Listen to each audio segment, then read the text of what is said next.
Article 370 के abrogation का 1 साल हो गया है। अब ऐसे में घाटी में कितने हालात बदले हैं। हमारे साथ जम्मू कश्मीर के लेफ्टिनेंट गवर्नर हैं। सर, इंडिया टीवी से बात करने के लिए शुक्रिया। नमस्कार। पूरा देश ये जानना चाहता है कि आर्टिकल 370 के बाद जैसा कहा गया था कि हालात बदलेंगे, चेहरा बदलेगा, कितना कामयाब हो पाए हैं और कितनी और तैयारी है। देखिए, ये ऐतिहासिक निर्णय था, सभी को मालूम है, लेकिन एक टेम्पररी प्रोविजन जो कॉन्स्टिट्यूशन में आया था, इसका उस टाइम हटा दिया गया है। ऐसे उसके परिप्रेक्ष्य में नहीं, ऐसे भी हम बता सकते हैं कि 1 साल में डेफिनेटली काफ़ी सारे काम हुआ है। जिस तरह का यहाँ डेवलपमेंटल इश्यूज पड़ा हुआ था, जिस प्रकार का कमियां यहाँ थे, जिस प्रकार का अलग अलग योजनाएं, जैसे कि प्राइम मिनिस्टर का पैकेज बहुत धीमे गति में चल रहा था, उसी को हम लोग ने एक्सपेडिट किया है। जो कि पहले सिर्फ 27% उसका खर्चा हुआ था, अभी हम लोग 50% तक पहुंचा दिए। 7 प्रोजेक्ट ही खाली पूरा हुआ था, इस बीच में और 10 करके हमने 1 साल के अंदर 17 प्रोजेक्ट करा लिया है। इसी तरह काफ़ी सारे लोगों को जो स्पर्श करता है इस प्रकार का प्रोजेक्ट्स, करीब करीब 2300 प्रोजेक्ट, जो रास्ता, पुल और अन्य प्रोजेक्ट, उसमें से भी हम लोग ने 6 से 6 प्रोजेक्ट पूरा किया हुआ है।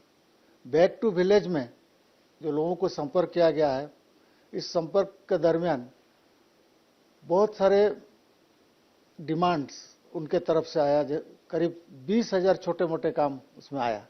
इस 20,000 कामों में से भी हम लोग ने करीब करीब 7,000 काम पूरा कर दिया है। आपको मालूम होगा, केंद्रीय मंत्रीगण यहाँ लोक संपर्क में आए थे, अलग अलग जगह में लोगों का वहाँ रेस्पॉन्स भी बहुत अच्छा रहा।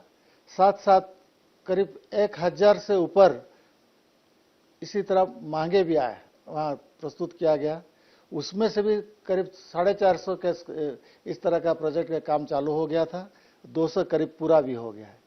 तो इसी तरह डेवलपमेंट जो यहाँ का ज़रूरत है, उसके बारे में काफ़ी काम हो चुका है। साथ साथ में हमने लोकल सेल्फ गवर्नमेंट, जैसे पंचायत राज सिस्टम को सशक्तिकरण करने के लिए खास करके पहली बार जम्मू कश्मीर का इतिहास में ब्लॉक लेवल में पंचायत का एस्टैब्लिश किया गया है। इस ब्लॉक लेवल का बीडीसी चेयरमैन आए, उनको भी सशक्तिकरण किए, उनके लिए काफ़ी कुछ हम लोग ने किया है, फिर भी कुछ करना बाकी है। त्रिस्तरीय पंचायत राज सिस्टम में जिला पंचायत भी होना चाहिए, उसके लिए भी हम लोग ने काम चालू किया, ताकि 73rd कॉन्स्टिट्यूशनल अमेंडमेंट का जो उसका लक्ष्य है, उसका पूरा पूरा यहाँ अमलीकरण हो, उसके लिए भी हम लोग ने ध्यान दिया।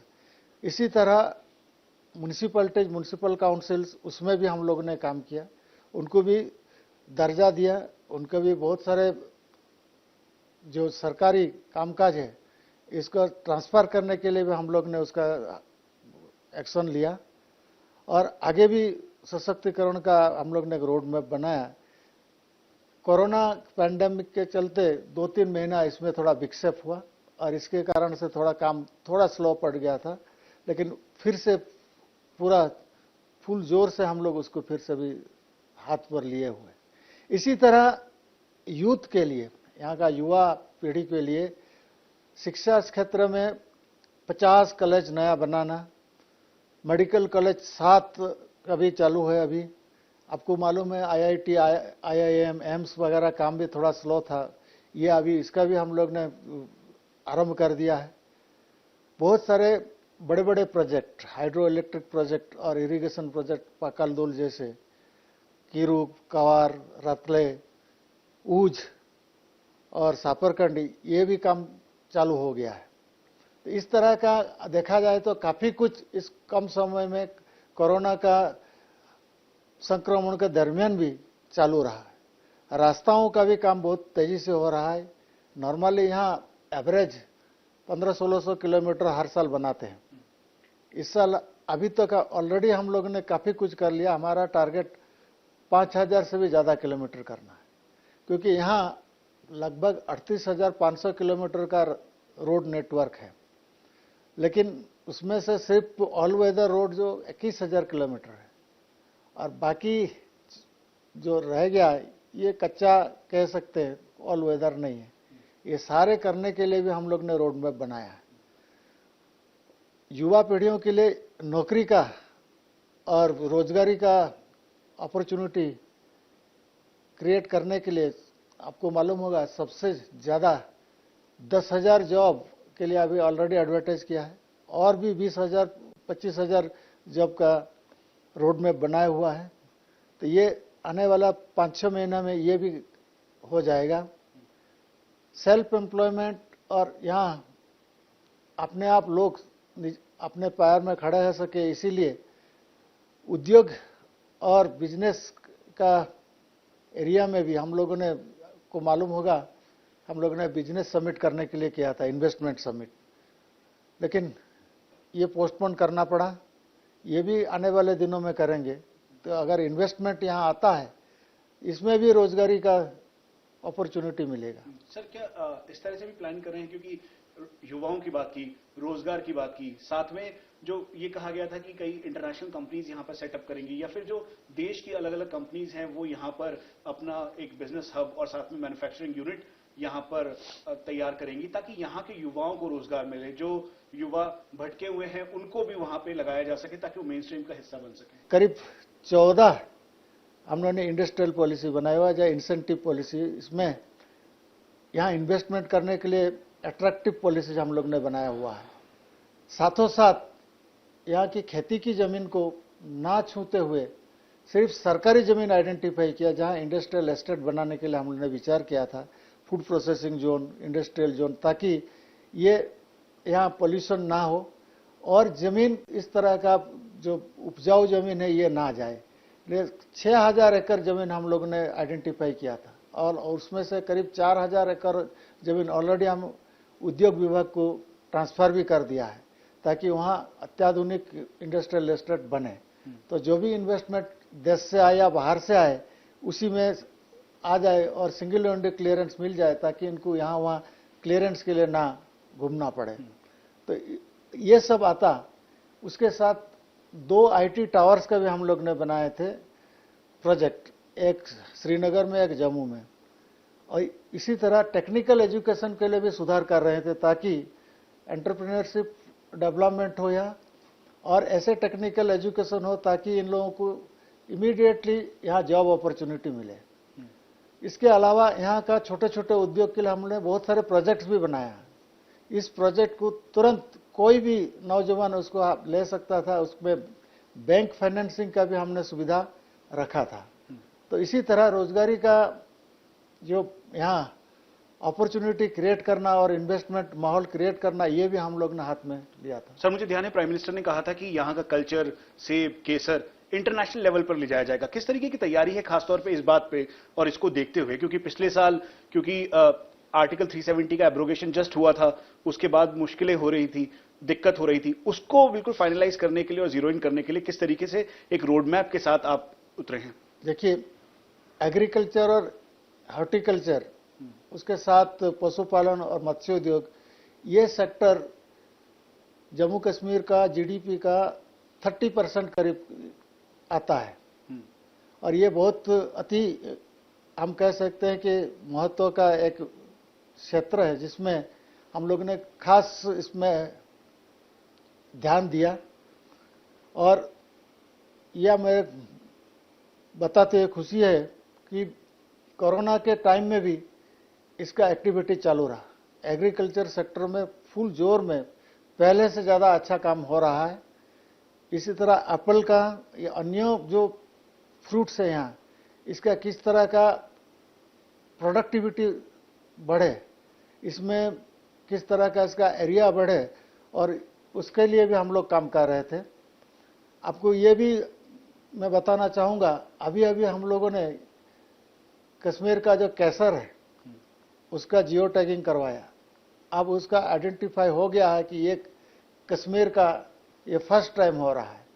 ये एक यूनिक प्रोडक्ट है और इसका इस तरह प्रोडक्ट और कहीं नहीं है और इसकी क्वालिटी बहुत ऊंची है। इस तरह का हम लोग ने भी ये किया हुआ है। जम्मू रीजन में भी बहुत सारे फ्रूट्स और वेजिटेबल्स का वहाँ भी ग्रो करते हैं।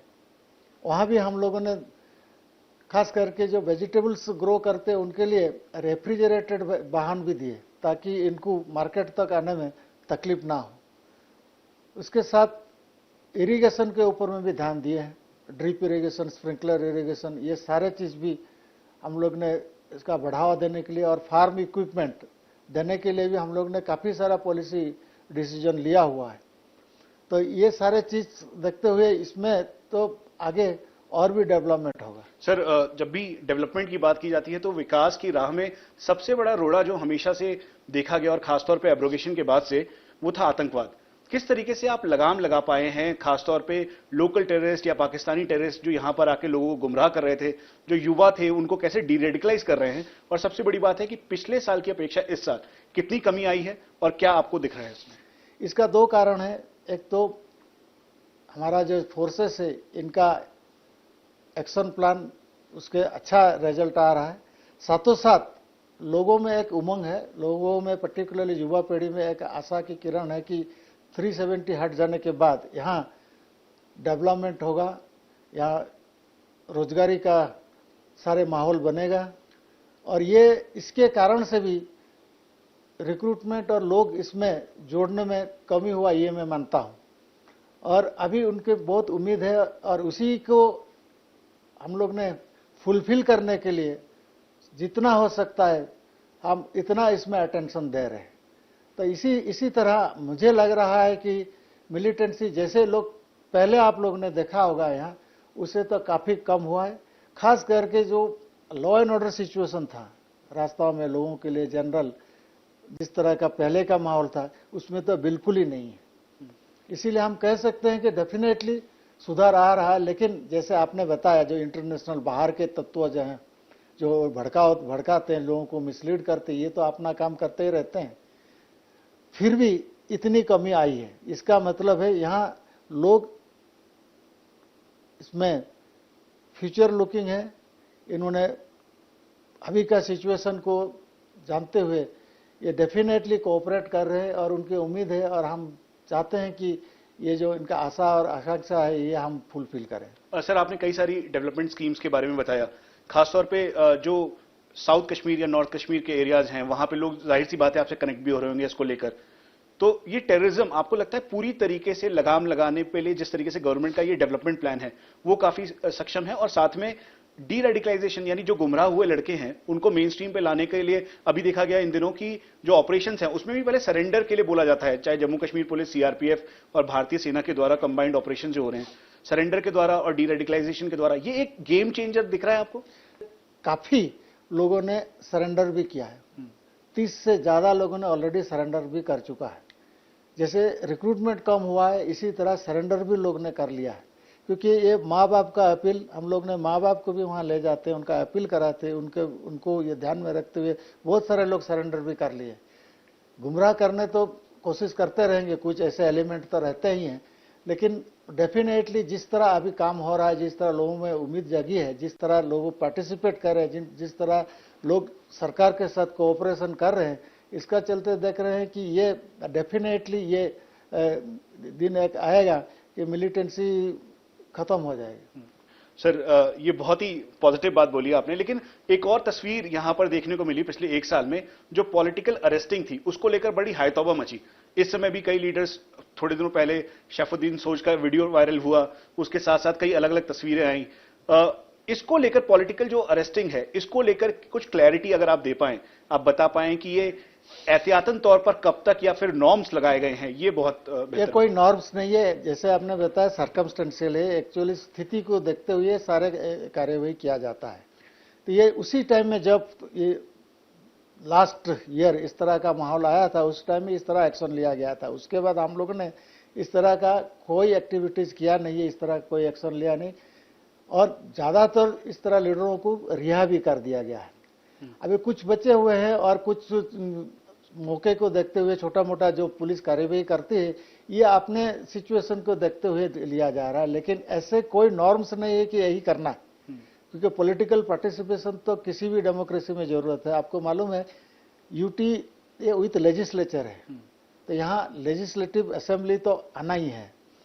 और इसी तरह हम लोग ग्रास रूट लेवल डेमोक्रेसी को भी स्ट्रांग बनाने के लिए सारे कुछ कर रहे हैं। वहीं पब्लिक पार्टिसिपेशन के बगैर डेमोक्रेटिक सिस्टम में आप नहीं उम्मीद रख सकते हैं कि किस तरह विकास हो। लोगों का भागीदारी बहुत जरूरी है, लोगों का इन्वॉल्वमेंट जरूरी है। वो इनको अपनाना चाहिए, ये मानना चाहिए कि ये हमारे लिए हो रहा, हम कर रहे हैं, यह सरकार में हमारी भागीदारी है। तो ये तो हम लोग करेंगे और इसकी दिशा में तो काम करते रहेंगे। सर, ग्रास रूट लेवल पर सशक्त करना, चाहे सरपंच हो या ब्लॉक डेवलपमेंट कमेटी हो, ये कितना बड़ा गेम चेंजर के तौर पर स्ट्रेटेजिक जो अहेड है वो आप देख रहे हैं, खासतौर पे साउथ कश्मीर या नॉर्थ कश्मीर के हिस्से के साथ साथ जो ऊपर जहां गुज्जर और बकरवाल रहते हैं उन लोगों के लिए भी? देखिए, सभी नागरिक का अधिकार है डेमोक्रेसी में तो चुनने के लिए और खुद चुनाव में खड़े होने के लिए। हमने फुल जोर से 73rd कॉन्स्टिट्यूशनल अमेंडमेंट में जो भी उसमें प्रावधान है उसी को लागू करने के कर रहे हैं, ताकि हर क्षेत्र में, हर एरिया में, हर लेवल में लोग डेमोक्रेटिक प्रोसेस में पार्टिसिपेट करें। ये एक डिवोल्यूशन और डिसेंट्रलाइजेशन ऑफ पावर है, जिसमें लोग अपने हाथ में पावर आए तो खुद समझ सकते हैं कि हम अपने इस राज्य या यूटी को किस तरह विकास करें, हमारा युवा पीढ़ियों के लिए किस तरह का विकास का माहौल बनाए, किस तरह रोजगारी का अपॉर्चुनिटी क्रिएट करें और अपना भविष्य कैसे तय करें। इसमें उनकी भागीदारी और इन्वॉल्वमेंट रहेगा तो ये बहुत सस्टेनेबल होता है, ना कि कुछ हैंड में ये कंसंट्रेट हो कि कुछ लोग ही सत्ता में रहें। जो सत्ता की भागीदारी अगर सभी इस तरह लेवल में जाता है तो इसमें पब्लिक इन्वॉल्वमेंट भी रहता है और उनका भी इसमें योगदान बहुत होता है। और एक जो मैंने बताया कि इन्वॉल्वमेंट और कन्विक्शन होता है तो विकास का गति भी तेजी से होती है और साथ साथ में उसका सस्टेनेबिलिटी भी बहुत ज्यादा होता है। सर, प्रधानमंत्री ने मन की बात में जैतून बेगम जो कि गांदरबल से सरपंच है उनका जिक्र किया। मैं उनसे मुलाकात की, वो बहुत खुश थी कि अब डायरेक्ट पैसा आ रहा है, वो विकास के काम में लगाई जा रही है। लेकिन एक और उनका कंसर्न था सिक्योरिटी कंसर्न। इसको लेकर जो सरपंच हैं या ब्लॉक डेवलपमेंट कमेटी के लोग हैं या फिर पॉलिटिकल लीडरशिप है, उनको किस तरीके से आप मैसेज देना चाहेंगे सुरक्षा को लेकर? देखिए, सिक्योरिटी एक प्रकार का माहौल की बात है, माहौल क्रिएट करना चाहिए। जैसे कि आपने बताया कि मिलिटेंसी जिस तरह घट रहा है और जिस तरह का लोग पार्टिसिपेट कर रहे हैं कि ये सिक्योरिटी के माहौल ऐसे भी ऑटोमेटिकली अच्छा होना चाहिए। जहां जहां भी एक्सेप्शनल केस में सिक्योरिटी की जरूरत पड़ेगा, ये सिक्योरिटी सिस्टम हमारा है, उसमें सिक्योरिटी दी जाएगी। और साथ साथ इन लोगों को हमने इंश्योरेंस भी अभी कराया है, इनका पंचायत कॉम्प्लेक्स भी बना रहे हैं ताकि इनका रेसिडेंशियल एकोमोडेशन भी हो जाए, तो उसमें बहुत आसानी से हो सकता है, सिक्योरिटी का माहौल भी बन जाएगा। पंचायत कॉम्प्लेक्स, ब्लॉक पंचायत का कॉम्प्लेक्स, रेसिडेंशियल कॉम्प्लेक्स, इसका भी हम लोग प्रावधान कर रहे हैं। तो आने वाले दिनों में ये सारे होने से, ये सारे माहौल में से ये ज्यादा अच्छा इसकी स्थिति आएगी। सर, मैं एक बार फिर से, जो मेन कंसर्न स्टूडेंट्स और साथ में उनके एम्प्लॉयमेंट का है, उसको लेकर बिल्कुल फोकस्ड डेवलपमेंट रूट मैप तैयार है। पिछले 1 साल में तब्दीली हुई, जो यहाँ के स्टूडेंट्स वो कह रहे हैं कि और स्कूल्स कॉलेजेस उनकी जरूरत है, आपने बताया भी, लेकिन आगे किस तरीके की तैयारी रहेगी? देखिए, अभी जिस तरह का यहाँ माहौल है, जिस तरह का हम लोग काम कर रहे हैं, जिसे हमने बताया 50 कॉलेज तो ऑलरेडी है। साथ साथ में जहां जहां भी हमने गांव में गया हुआ है, जहां भी हम लोगों से संपर्क किया हुआ है, वहां से महिलाओं के लिए बात हो रही है, महिलाओं का महिला कॉलेज, और इसके भी हम लोग ने ध्यान रख रहे हैं। तो ये हम इसके लिए सचेत हैं और जिस तरह का उसमें रिफॉर्म चाहिए कि ये भी हम करने के लिए तैयार है और हम इसका कर भी रहे हैं, उसका रोड मैप भी बनाया हुआ है। ये तो रहा शिक्षा के क्षेत्र में, इसमें बहुत सारे जैसे एकलव्य पट्टन स्कूल है, नवोदय विद्यालय है, सेंट्रल स्कूल है, ये सारे चीज को भी इसमें साथ में देख रहे हैं। इसमें साथ साथ प्राइवेट एजुकेशन भी किस तरह उसमें सुधार हो, ये भी हम लोग उसमें देख रहे हैं। सारे चीज को देखते हुए शिक्षा के क्षेत्र में लोअर लेवल, प्राइमरी से हायर एजुकेशन तक का ये किया हुआ है। इसके साथ साथ जो पिछड़े हुए लोगों के लिए हमने रिजर्वेशन में भी रूल्स में भी बदलाव किया हुआ है, ताकि इनको भी ज़्यादा इसमें भागीदारी मिले, इसमें ज़्यादा अपॉर्चुनिटी मिले। नौकरी में भी उसी तरह हमने किया हुआ है। तो ये सारे चीज़ देखते हुए मेरे को लगता है कि रोजगारी में ट्रांसपेरेंसी मेथड भी हम लोग ने लागू किया है। रिक्रूटमेंट पूरा ट्रांसपेरेंट मेथड में होगा। क्लास 3 क्लास 4 में हम लोग ने इंटरव्यू ही खत्म कर दिया, ताकि इसमें किसी सब्जेक्टिव किसी के ये ना चले, ये जो भी रिटिन में आ जाएंगे, जो मेरिट में आ जाएंगे वही आ जाएंगे। इसी तरह इसका माहौल करें ताकि इसमें विश्वसनीयता लाने के लिए, ट्रांसपेरेंसी लाने के लिए हम लोग ने इसमें भी साथ काम करें। सरकारी नौकरी के अलावा स्वरोजगारी और निजी क्षेत्र में किस तरह का नौकरी की विकास हो, ये आपको हमने बताया। ये सारे चीज यहाँ डेफिनेटली युवा पीढ़ियों के लिए बहुत अच्छा एक माहौल होगा और अच्छा अपॉर्चुनिटी यहाँ मिलेगा। और सर लगता है यही कॉन्फिडेंस है कि पत्थरबाजी की घटना बिल्कुल ना के बराबर हो गई है, या जो युवा है वहां वो अलग अलग जो एडमिनिस्ट्रेटिव ऑफिसर्स हैं उनसे आके अपने फ्यूचरिस्टिक प्रॉस्पेरिटी की बात कर रहे हैं। बिल्कुल आपने सही बताया कि एक तो ये अपॉर्चुनिटी जो दिख रहा है, जिस तरह सुधार दिख रहा है, इसमें भी लोगों को विश्वास है, भरोसा है। और साथ साथ जो लोग भड़काव कर रहे थे उन लोग का भी अभी मेरे को लग रहा है अब ये रहा नहीं है, इस तरह कोई मुद्दा रहा नहीं है कि ये कुछ कर सके, क्योंकि ग्राउंड लेवल में जिस तरह का काम हो रहा है उसका देखते हुए ये इनका भी विश्वसनीयता में थोड़ा सा क्वेश्चन मार्क तो आ गया होगा। तो इसके चलते मेरे को लगता है ये भी कम हो चुका है। सर 5 अगस्त बहुत ही इंपॉर्टेंट डे है। अब ऐसे में पाकिस्तान की तरफ से र्यूमर मॉन्गरिंग वीडियोस किए जा रहे हैं, सर्कुलेट किए जा रहे हैं, साथ में अयोध्या का शिलान्यास भी है। तो ऐसे में इन दोनों को मिलाकर आपको इस तरीके का यहां पर आप जो पाकिस्तान की तरफ से प्रोपेगेंडा फैलाया जा रहा है वीडियो या उन सब के जरिए, उसको देख रहे हैं और यहां के युवाओं को या फिर जो इसके जरिए भटक सकते हैं या फिर इससे अटेंशन लेकर कुछ कार्रवाई कर सकते हैं या अलर्टनेस को देखते हुए क्या कहना चाहेंगे? देखिए, जैसे हमने अभी बताया कि ये प्रोपेगेंडा तो ये लोग वर्षों से कर रहे हैं, ये अभी की बात नहीं है, ये उनका चलता ही रहता है। लेकिन जिस तरह माहौल यहाँ क्रिएट हुआ है, जिस तरह यहाँ अभी स्थिति में सुधार आया हुआ है, इसके चलते मेरे को लगता है इसमें बहुत ज्यादा असर नहीं आएगा। ये नहीं असर होगा इसीलिए कि इन्होंने अब समझ गए कि ये जो चाल है ये बेकार है और ये इनका यहाँ का लोगों के लिए, कश्मीरियों के लिए और युवाओं के लिए इनका हित में नहीं है। ये लोगों को अब रियलाइज भी हो रहा है। इसी के चलते जितना भी भड़काव करे मेरे को नहीं लगता इसमें बहुत ज्यादा कुछ असर होगा। सर मेरा आखिरी सवाल है आपसे कि ये 1 साल की जर्नी और आने वाले समय का पूरा ये ऐतिहासिक फैसला था आर्टिकल 370 के एब्रोगेशन का। अब आगे देखते हुए आपने बैक टू विलेज 85 प्लान्स अलग अलग गवर्नमेंट के वो भी बताए, आपने जिक्र किया सरकार का और साथ में जिस तरीके से रोड मैप तैयार किया गया। आप क्या मैसेज देना चाहेंगे यहाँ के लोगों को, युवाओं को जो आपको देख रहे हैं, समझ रहे हैं, जिन्होंने मिलिटेंसी देखी है, टेररिज्म देखा है, ये देखा है कि आतंकी उनके घर पे आके उन पे प्रेशर बिल्डअप कर रहे हैं, फॉरेन टेररिस्ट भी हैं, ऐसे में इस तरीके से आप क्या कहना चाहेंगे? मैं तो इतना ही बोलना चाहूंगा कि वायलेंस या मिलिटेंसी का कोई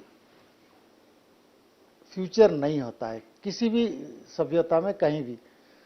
जिसी तरह इस देश में डेमोक्रेसी है, ये डेमोक्रेटिक प्रोसेस में लोग जुड़े, इसीलिए हमने डेमोक्रेटिक इंस्टीट्यूशन को सशक्तिकरण करके ताकि सभी लोगों को इसमें अपना भागीदारी जताने के लिए अपॉर्चुनिटी मिले और खुद अपना भाग्य विधाता बने। आपका खुद का यहाँ का विकास का, अपनी भविष्य का तय करने के लिए खुद इसमें हाथ बटाए तो ये सारे हल हो सकता है। और इसका किसी भी सभ्य समाज में वायलेंस का कोई हल नहीं आया मेरे हिसाब से। तो violence is not an means to anything. ये होता है लोगों का पार्टिसिपेशन, लोग खुद इसमें आगे बढ़े तो ये सारे हल हो सकता है। और यही वजह है कि सरकार ने पूरी प्लानिंग के साथ अब ये तय किया है कि यहाँ के युवाओं को रोजगार मिले, साथ में एजुकेशन सिस्टम को और डेवलप किया जाए, हॉस्पिटल्स, लोगों के लिए मेडिकल एड और ये सारी सुविधाएं दी जाएं। और बार बार ये कहा जा रहा है कि पाकिस्तान के द्वारा फैलाए गए प्रोपेगेंडा से पूरी तरीके से बचे और ये डेवलपमेंट प्लान ही दरअसल उसका पूरा रिजल्ट दिखा रहा है। कैमरा पर्सन चंद्रभान के साथ मनीष प्रसाद, इंडिया टीवी, श्रीनगर।